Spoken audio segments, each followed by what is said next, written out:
they went out and preached that people should repent. They drove out many demons and anointed many sick people with oil and healed them. And from Luke, after this, the Lord appointed 72 others and sent them out 2 by 2 ahead of him to every town and place he was about to visit. He told them, "The harvest is plentiful, but the workers are few. Ask the Lord of the harvest, therefore, to send out workers into his harvest field. Go, I am sending you out like lambs among wolves. Do not take a purse or bag or sandals, and do not greet anybody on the road. When you enter a house, first say, 'Peace to this house.' If someone who promotes peace is there, your peace will rest on them. If not, it will return to you.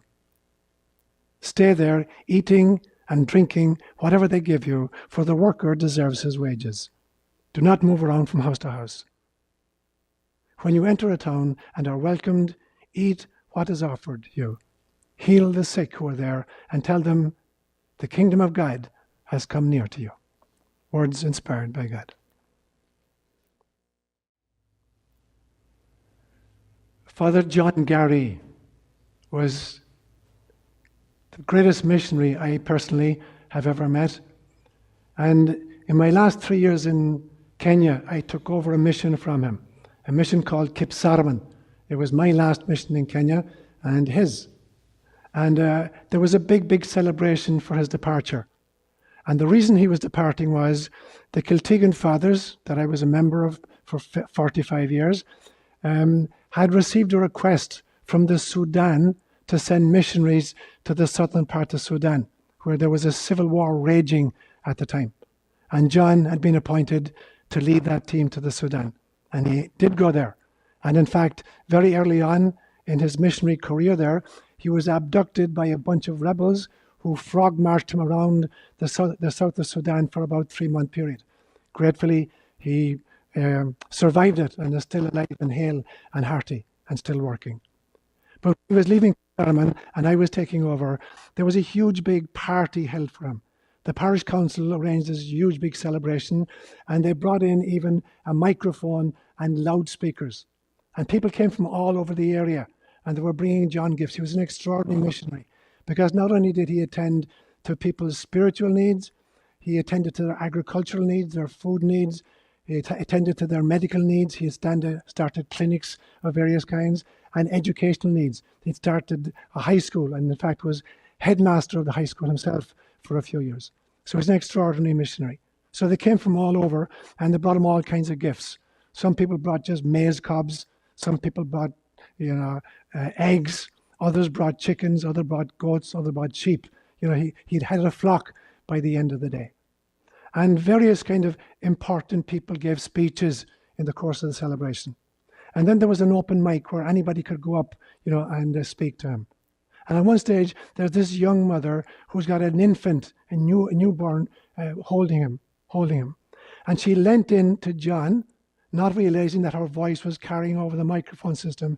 And she said to him, speaking in a language called Tugan, she said, "Father John, if you had breasts, I'd want my baby to suckle from you." And for me, it was the greatest compliment I ever heard a woman offer to a man, that she would want this man suckling her baby if he had breasts.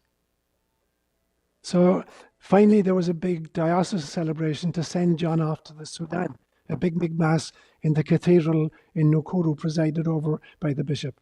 And I remember at one stage, the choir began to sing a song that really had me in tears. It's a song from Isaiah chapter 6, and it says something like, "Here I am, Lord. Is it I, Lord? I have heard you calling in the night. I will go, Lord, if you lead me.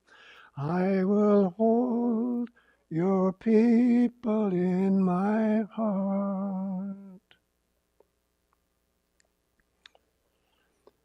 And I realized, it took me a few years to realize that this wasn't just a song that I sang 2,740 years ago. And it wasn't even a song dedicated to John Gary. Yes, he went off to hold the people of the southern Sudan in his heart. It's the song that every one of you and every human being on planet Earth, every incarnated soul sang to God when we volunteered for incarnation. The problem is, and the pity is, that the vast bulk of us, we have amnesia for the song that we sang to God. We have amnesia for the purpose in our being here. So either, we kind of bumble along through life reacting to the vicissitudes and the problems, or we curse a lot in life. And so it becomes really, really important that we wake ourselves up and we try to wake each other up to the realization that there's not a single person on planet Earth who did not sing that song to God. So how do we come awake to that realization? How do we remember who we really are, what the mission is, and what we've come to do together? So in this morning's homily, I'm going to address these 4 questions. They're questions I've asked many, many times, but they're the core of our purpose here. And the 4 questions are, and they'll be the 4 points I'll make this morning. The first one is, who is this God who asked you to volunteer? And who is this me who agreed to this mission? And thirdly, who is the neighbor alongside whom I am supposed to work in the vineyard of the Lord? And then fourthly, what is the mission and the purpose that we have come to accomplish? So that'll be the 4 points that I'll make this morning. So the first one then is, who is this God, who asked us to volunteer for this mission? And the difficulty, of course, is that as soon as we begin to speak of God, the best we can do is metaphor. There is no way we can capture the essence of the divine through anything we say or any ideas we have. So over the years, there have been 2 kinds of languages that have been developed. Cataphatic language is the language of the theologians, where they try to iron out the attributes of God and put them in some kind of a meaningful model. And it's ludicrous, because ultimately all we can say is metaphorical. But there's another language. It's the language of the mystics, and it's called apophatic language. It's a language that says X. No, God is not X. Y. God is not Y. Z. God is not Z.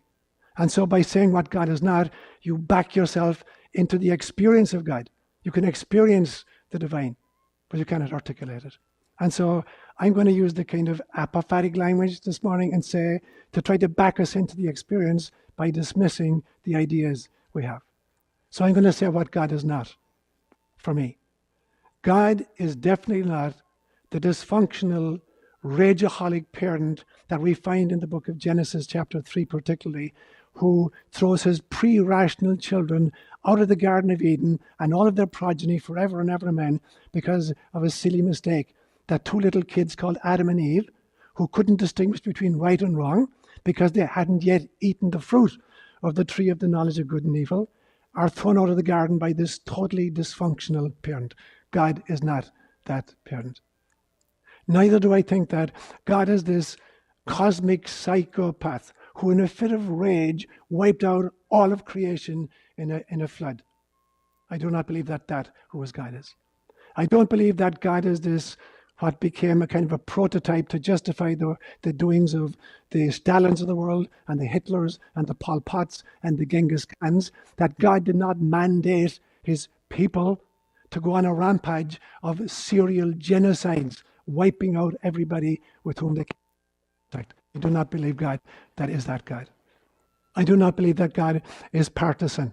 There is no such thing as a chosen race, and there is no such thing as one true religion. God is not partisan. God loves all of our children equally, wherever they may be.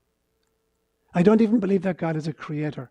I don't believe that God goes into his well-appointed workshop, on a Monday morning and says, I think I'm going to create elephants today. And then tomorrow he decides to create boa constrictors, and then mosquitoes the next day, and then oak trees the next day, and then somewhere down the line, human beings, men, And then finally, women. That God is not kind of sequentially creating all of these things ex nihilo. I do not believe in a creatio ex nihilo, a creation from nothing. I believe rather what possibly the greatest philosopher of all time, a guy called Plotinus, who lived about 200 in the Common Era. Plotinus says God is not creatio ex nihilo. He does not create from nothing. God is emanatio ab Deo. That everything that exists is an emanation of God. It flows from God's very essence itself. In my own words, I say that everything that exists is a word of God made flesh. That God is not creating discrete entities from nothing in his workshop. The very, very essence of God manifests itself in everything we see. So I don't believe in God as a creator. I don't believe that God is a lawman. I don't believe that God creates laws, that he enforces laws, or that he punishes infractions of these laws. We discover how the cosmos works, but it's not that God has created laws and said, if you don't keep these laws, there will be consequences, you'll be punished. I don't even believe that God is a person. Now, we can have a personal relationship with God, but that does not mean that God is a person. As I look out here, I live in the middle of the forest in the mountains. I have a personal relationship with the forest out there. I trek there every day, but the forest is not a person. But I'm a person, and the only kind of relationship I can have with the forest is a personal relationship. God is not a person, but I am a person, and you are a person, and therefore the only kind of relationship you can have with God is a personal relationship. But God is not. And he certainly is not three persons in one nature. This is kind of made up understanding, people trying to wrestle with the mystery, but all these things are metaphors. So I don't believe that any of these things are true of God. So maybe the best we can do is to realize that there's a transcendent aspect to the divine, an ineffable mystery which we can experience, but about which we can say nothing. And then there is the immanence of God. God as she manifests herself, as the life force flows through God into manifestation in all of the realms, into oak trees and banana slugs and daffodils and dinosaurs and hippopotami. That's the energy of God. That we can see, that we can experience. So in some senses, there's a heresy called pantheism, which is the belief system that God is simply the sum total of all that is in the phenomenological realms. That when you look around you and you put together everything you can see and everything you can experience, that is God. I don't believe that to be true. I prefer an idea called panentheism, which is that God is the sum total of everything that is and a lot more that we can never experience. And the image I've used many times before is the difference between pantheism and panentheism is the difference between the play Hamlet and the person Shakespeare. Hamlet is a particular work of this genius called Shakespeare. But Shakespeare is much greater than even all of his published works. So pantheism is the belief system that God is only Hamlet. Panentheism is the realization that God is much more like Shakespeare. That God is the sum total of everything we can experience and a lot more that we can never experience. And so if we're going to speak about God, the only thing we can do is metaphor. So if I were to take a metaphor for God, the one that works best for me, my image of God is that God is a doting grandmother who's fascinated by all of her grandchildren. And I have this vision of this doting grandmother sitting by the fireside with a 3-year-old grandchild on her lap, telling him stories that don't frighten him, stories that inspire him. And she's got one eye on the oven where she's cooking brownies for her grandchildren. That's the kind of the metaphor. That is who God is. But we've created this monster, this cosmic psychopath in our religious traditions. So that's the first question we have to answer for every one of us. Who is God for you? Growing up as you did, very probably in a Christian church of some kind, who is the God that you've taken aboard? And is that really God? Is that a God you can really, really love, or a God whom you just fear? That's the first question. The second question then is to ask, who is the me that volunteered for this mission that God gave us? And the image that came to me this morning when I was thinking about this is, I look at the night sky And particularly where I live, there's no light pollution. So I go out on the deck in front of my house, and there are literally trillions of stars visible. And each one of us is like a single star in this cosmos. But our little splinter of consciousness is the only perspective we have on the universe. So we look out into a universe which contains trillions of other stars. But we're convinced that we and we alone are the real light. Now, the image I have is that the cosmos, in some senses, is like this dome, and God has put pinpricks in it, and the light from God shines through, and these look like stars. But the stars are basically pinpricks that allow the light of source to come through. So every little hole, every little pinprick is an individual person, an individual soul. And as long as the souls realize that they're their aspects or their emanations of the light, but they're not the light, they don't own the light, they're not the total light, only God is the total light, then we don't have to compete with each other and think that others are less than us, are kind of competitors for us, for God. So it's this misunderstanding that my star, this little pinprick of consciousness through which I observe the entire universe, that I am that I am like this individual entity, and that I am the most important entity that there is. All human suffering lies in the gap between this realization, or this delusion that I am the light, and the realization that God is the light, and I'm a pinprick through which the light comes into the world. It's the all human suffering then comes from that delusion. And the delusion can be an individual delusion, that my little ego is this, or that there's an ego of a group, there's an ego of a nation, there's the ego of the oligarchy who calls the shots, that this feeling that they and they alone are channeling God, that's what creates all of our problems. And history is a gruesome record of what happens when either individuals like the Stalins or like the Pol Pots or nations, our groups, exercise that privilege of dominating other nations or other people. Again and again and again, the mystics throughout the ages have tried to kind of dissolve this delusion for us. So Hinduism will say, I have a body, but I'm not my body. I have emotions, but I'm not my emotions. I have an intellect, but I'm not my intelligence. I have a personality, but I'm not even my personality. Personality is simply the interface between essence and environment. Jesus would try to bring us back again by talking about, you must be compassionate as your Heavenly Father is compassionate, except he's speaking Aramaic. So a much better translation of the Aramaic is that you must be womb-like, as the birthing principle of the cosmos is a womb. A womb is that which conceives, carries, and births sequentially. So Jesus is saying you must continue to give birth, not just once, but many, many times. You've given birth not just to your physical self, or your emotional self, or your intellectual self, or your personality, or your relationships, or the professions you do, or the church to which you belong, or the political party that you ascribe to. You have to give birth to things way, way beyond that until finally you give birth to God. Every single one of us is meant to give birth to God. So that is what the mystics constantly call us back into, this realization that we're channels and wombs for this process to take place. But we are not source itself. We are not ultimate light. We are starlight. We're a particular pin. So we are spirits in spacesuits. We are souls on safari on planet Earth. We are bite-sized pieces of God who volunteered for human incarnation. And so the ego is necessary for incarnation. It makes a great servant, but it makes a terrible master.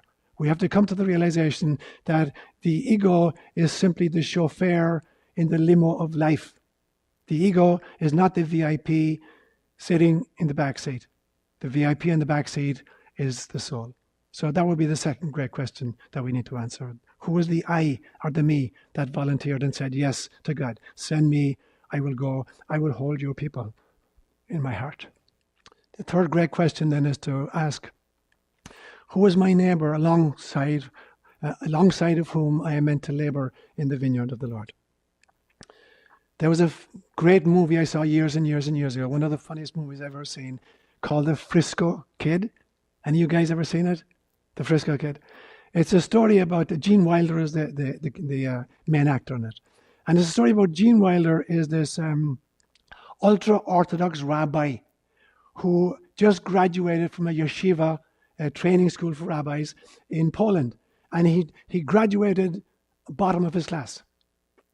And so he's sent to America to look after an ultra-Orthodox congregation somewhere near Philadelphia. And he gets hopelessly lost. He has no idea where he is. And he's casting about totally lost.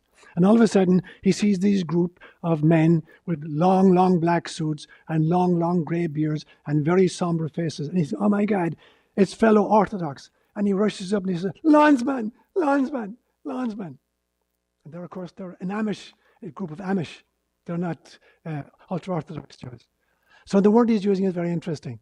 The word landsman in the shtetls of Eastern Europe and in Russia, the word landsman meant literally fellow Jew. Now, strictly speaking, it's a Yiddish word. Strictly speaking, it means a compatriot, or somebody from the same community in some way. But used in the shtetls of Eastern Europe and Russia, it really meant Jews recognizing each other because they'd been discriminated against with all kinds of pogroms. So landsman then, he feels, hey, I'm home. I've discovered, a fellow Jew. And of course, he hadn't. Now, the word neighbor then has a very, very checkered history. When you look, for instance, you work your way through the Pentateuch, the first 5 books of the Hebrew Scriptures, you find out that initially we think of neighbor as somebody who we think it means some kind of geographical proximity. That neighbor is somebody who lives in the same kind of area, in Palo Alto or in the suburb of Palo Alto. So it starts out as some kind of a geographical description of proximity. But neighbor has much more meaning than that. So when you work your way through the Pentateuch, you find out that the peoples whom the escaped slaves from Egypt, the Hebrews who escaped, how they treated the neighbors, the people groups that they went through, and how they treated the people in the land of Canaan, they decimated them allegedly on God's instructions. A serious, what I would call it, serial genocide. Now, the good news, of course, is that it actually never happened. There was no Exodus and there was no Moses. These were mythologies made up to try to hold people together. But if you were to believe a literal interpretation of the Scriptures, neighbor was the person that you destroyed and demolished and against whom you committed genocide in order to make space for yourself. So that idea of neighbor obviously has a very checkered career. About the year 1210 BCE, according to that mythology, Joshua entered the promised land at Jericho and wiped out Jericho. And then it took 200 years to conquer the whole country. It ended in 1010 BCE when David captured Jerusalem. That was the end of the conquest of the promised land, literally. Jesus comes 1 millennium after Joshua, and he tells a very different story and has a very, very different notion. When he's asked one time by a rabbi, who is my neighbor? Instead of giving a theological answer, he told the parable of the Good Samaritan. And one of the great insights of the Good Samaritan is that the Good Samaritan is a story that starts in Jerusalem and ends in Jericho, where the conquest of the land 1,000 years before started in Jericho and ended in Jerusalem and was slaughtered all the way. This story starts in Jerusalem and ends in Jericho, and it's a story of love where the enemy figure, the Samaritan, looks after the Jewish man who'd been mugged. It's a totally different notion. And the fascinating thing is, when you compare the two names, Jesus and Joshua, in the Hebrew, Jesus is Yahushua or Yeshua, and Joshua is Joshua. They're the same name. They're cognate. They're two forms of the same name. And they both mean God saves. There's a very different understanding, however, of how God saves in the person of Joshua and how God saves in the person of Jesus. God saves in the person of Joshua by demolishing a whole countryside of tribes, a whole nation of tribes. That was salvation, the promised land. The way in which God saves, in Jesus' understanding, is that everybody is our neighbor. Everybody is brother and sister to us. So this notion of neighbor, has had a very checkered career. Unfortunately, the Christian churches in the hundreds and thousands of years that followed since Jesus, they've gone back to the Joshua version of neighbor, with inquisitions and all kinds of persecutions of people. So we've gone right back. And unfortunately, even in our own country at this time, we have a very different idea of neighbor. If you're a Democrat, then your neighbor is somebody who votes Democrat. If you're a Republican in this country, your neighbor is somebody who votes Republican. If you're on the liberal left, your neighbour is somebody who votes on the liberal left. If you're on the conservative right, your neighbour is somebody who votes conservative right. So in our country, in our day, we have totally misunderstood the notion of neighbour. Unless we get back to the notion of neighbour as articulated by Jesus Christ, there will be no peace in our land and there will be no peace in our country. So we really need to revisit this notion of neighbour, to begin treating everybody. By making an enemy your neighbour, you solve a lot of problems, where by making your neighbour your enemy, you create the problems. So that's the third point, who is my neighbour? And the fourth question then, what is my mission? What did we come to do? And I believe that there are two aspects to the mission. That there's an individual aspect and there's a community aspect. So the individual and the global, if you like. And the individual is the task that every soul takes on in the process of its own evolution as a soul. And then the global one is how we operate together to create Christ consciousness in our planet among all nations. So there's two aspects to it. So let me look at the first one. What's the individual mission like? I'm convinced that every little infant is born with just two emotions. The ability to feel fear and the ability to feel love. And then these bifurcate, each of them.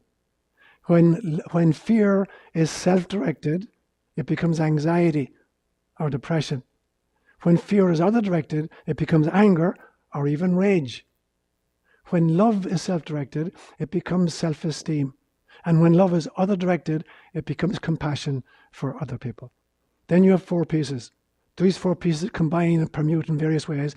And I believe that all vices are simply fear in a different environment. You can take any vice you like, and it's how fear manifests in a different environment. And you can take any virtue, and every single virtue is simply how love manifests in a different environment. You put love into one environment, it's going to look like compassion. You put it in another environment, it's going to look like courage. You put it in a third environment, it's going to look like patience. In a fourth environment, it's going to look like resilience. In a fifth environment, it's going to look like forgiveness. And so there is only love and there is only fear. And all the virtues and vices flow from those. And so the individual mission is about, as we come in, realizing that we have signed up for this incarnation in order to work on one or two of these virtues particularly, and to try to let go of or dissolve one or two of the vices that we have, whether it's fear or anger, whatever. So the individual soul parachutes in order to learn how to love in a few different ways and how to diminish fear in a few different ways. So I think then that as we come in with two kinds of gifts. The first kind of gift is the gift of our talents. But these talents do not belong to us. These were given to us by God to serve the world. I'm like the mailman with a bag of letters. The bag may be mine, but the letters certainly do not belong to me. The letters belong to the people whose names are on the envelopes. And my job is to deliver them to the people whose names are on the envelope. Our talents, we're entitled to make a living from our talents, but we're not entitled to make a killing from our talents. And we're certainly not to use our talents as a way of just further inflating the ego, saying, what a great guy am I. So all of your talents are the envelopes you've agreed to deliver to your community and to your world. They need to be in the service of others. And the second great kind of gifts we bring are our problems. Every single one of us comes in with one or two specific kinds of issues that we're going to work on. And this is our gift to ourselves. Because this is the guarantee that we're going to have to stretch and grow during incarnation. If we had no problems whatsoever, we just we cruise through life and there'd be no evolution whatsoever. The problem, however, is that we tend to hoard our talents, which were meant for others, and we tend to project our problems and blame others. That second reading from Pema Chodron was really, really beautiful. The hot buttons, that people push. They couldn't push them if they weren't there, and if they weren't brilliant red and vibrating, people wouldn't even notice them. So we have to look at our own problems, because that is the invitation. We have pre-planned to come into a particular family, into a particular physical body, into a particular time of human history, into a particular culture. You're here precisely in the correct circumstances in order to grow in the way in which you want to grow and to help the world to develop into Christ consciousness. And so every single one of us, sang that song to God. Every single one of you is a Father John Gary who came because you wanted to hold God's people in your heart. And there can be no discrimination. There can't be a place for only the people you like. There can't be a place only for Democrats if you're a Democrat. There can't be a place only for Republicans if you're a Republican. There has to be space in your heart for all God's creatures, because you came specifically at this period, into this culture, at this time, to be a beacon of love for everybody, whatever their political or religious or ethnic orientation or background is. And so my prayer for myself, for you, for our community of COJ, for our country, the United States of America, and for planet Earth at this stage, is that we really understand the notion of who God is, who you are, who your neighbor is, and what your mission is. Namaste.